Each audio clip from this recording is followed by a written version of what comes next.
Ladies and gentlemen, please welcome the panel moderator, Ali Wolf. We came up with this program about 8 months ago when the market started to look a little different. And we decided whether or not the slowdown that we saw the second half of last year, whether or not that continued, we still thought that the discussion of how to be successful in good times and bad was relevant. So we're going to start high level, and let's go back to the second half of last year.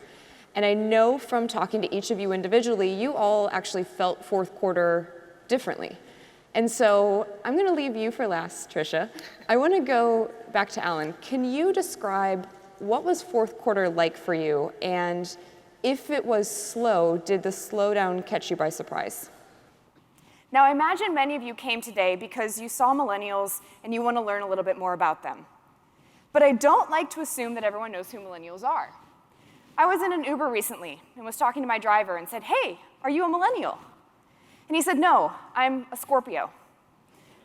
So if that joke does not make sense to you, this slide's for you.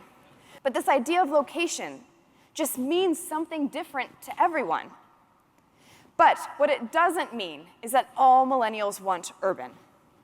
The reality is, millennials are equally as likely to live 1 to 10 minutes from work as they are more than 30 minutes. They're diverse. 43% of millennials are non-white, compared to 17% of boomers.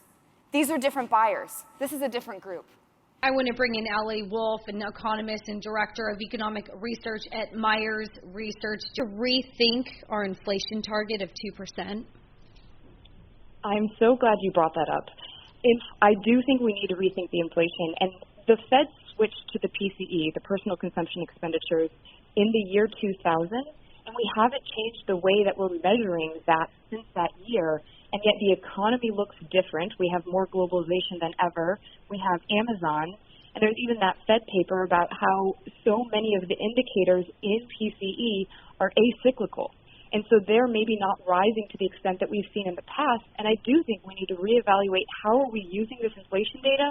And what's the one thing you need to hear from Jay Powell in 20 minutes? We want to understand really their guidance on cut going forward. We have only raised rates 9 times since 2015. And for context, from 2004 to 2006, we raised them 17 times. Every cut that they do needs to be well thought out, it needs to be backed by data, and it needs to be deliberate. This first cut brings us closer to that zero low round. I want to see, are we at 2 and done, and are they going to wait and see on the rest of the data?